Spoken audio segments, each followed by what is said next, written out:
Hello बच्चों, कैसे हैं आप। आशा करती हूँ आप सभी बहुत अच्छे होंगे। तो बच्चों, आज आपकी हिंदी व्याकरण की क्लास 8th का चैप्टर नंबर 18 शुरू करते हैं। आपके चैप्टर का नाम है वाच्य, ठीक है, जिसे हम वॉइस कहते हैं इंग्लिश में।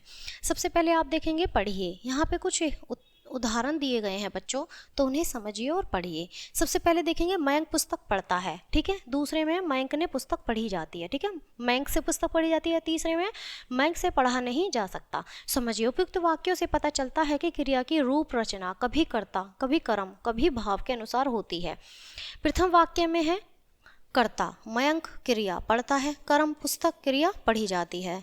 तीसरे में है भाव, पढ़ा नहीं जा सकता।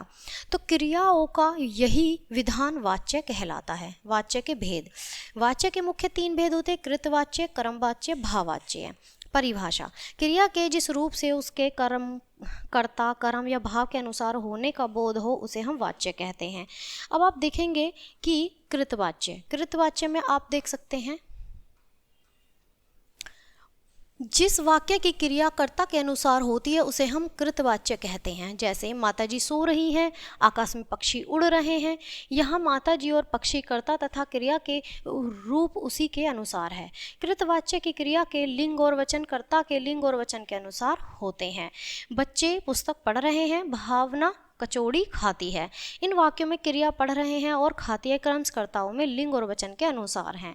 कर्मवाच्य, क्रिया के जिस रूप में कर्म की प्रधानता होती है तथा वाक्य में क्रिया कर्म के लिंग वचन आदि के अनुसार ही प्रयोग की जाती है उसे हम कर्मवाच्य कहते हैं। अब आप देखेंगे तुषार से आम खाया गया, ठीक है। नानी के द्वारा कहानी सुनाई गई, सान्या के द्वारा संतरे खरीदे जाते हैं, गुरमित से पुस्तकें पढ़ी जाती हैं। तो यहाँ आम, कहानी, संतरे और पुस्तकें, ये इन वाक्यों के कर्म हैं। इन वाक्यों की क्रिया इन्हीं कर्म के लिंग और वचन के अनुसार ही प्रयुक्त होती है, अतः ये कर्मवाच्य क्रियाएं कहलाते हैं। अब आप देखेंगे भाववाच्य। भाववाच्य में सबसे पहले आप देखेंगे जहाँ वाक्य में भाव की प्रधानता होती है और क्रिया के लिंग वचन भाव के अनुसार होते हैं वहाँ क्रिया भाववाच्य कहलाती है। जैसे नेहा से उठा नहीं जाता, दादी जी से चला नहीं जाता, अनुजा से नाचा नहीं जाता, पक्षियों से उड़ा नहीं जाता। तो आप देखेंगे भाववाच्य केवल अकर्मक क्रियाओं के साथ ही संभव होते हैं। उपयुक्त वाक्यों की अकर्मक क्रियाएं लिंग वचन कर्ता के अनुसार नहीं है। ये क्रियाएं वाक्य के भाव और प्रधानता को दे रही हैं, अतः इन क्रियाओं को हम भाववाच्य कहते हैं। स्मरणीय, कर्मवाच्य की क्रिया सदैव सकर्मक होती हैं। कर्ता के साथ से या के द्वारा चिन्ह का प्रयोग किया जाता है। इसकी मुख्य क्रिया सदैव भूतकाल की होती है। जैसे खाया, सुनाई, ये भूतकाल की क्रिया के रूप में जाने जाते हैं। क्रिया रंजक क्रिया के रूप में प्रयुक्त होती हैं। जैसे गया, गई, जाता है, जा रही है, जा रहा था, जा रहा होगा, जा सकता है आदि। अब यहाँ देखेंगे बच्चों वाच्य परिवर्तन। वाच्य परिवर्तन, ठीक है। देखेंगे कृतवाच्य से कर्मवाच्य में परिवर्तन। कृतवाच्य से कर्मवाच्य बनाने के लिए कर्ता के साथ से द्वारा लगाकर कर्म की प्रधानता दर्शाई जाती है तथा क्रिया कर्म के अनुसार परिवर्तित हो जाती है। क्रिया के परिवर्तन शब्दरूप के साथ जानना, क्रिया का काल, पुरुष वचन और लिंग के अनुसार जो रूप हो उसे हम जोड़कर सामान्य क्रिया से युक्त क्रिया में बदल देते हैं। कुछ उदाहरण यहाँ पर दिए गए हैं। उदाहरण आप देखेंगे कि कृतवाच्य, नितिन पत्र लिखता है, तो कर्मवाच्य नितिन से पत्र लिखा जाता है। राधा ने पत्र लिखा, राधा के द्वारा पत्र लिखा गया।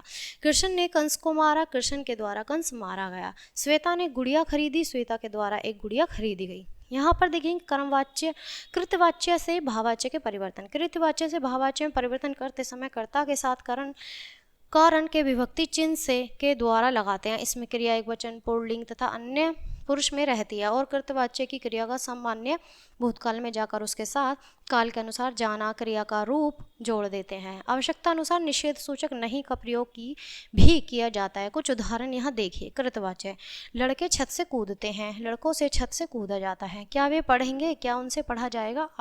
आशु सो रहा है, आशा से सोया जाता है। प्रिया मुस्कुराती है, प्रिया से मुस्कुराया जाता है।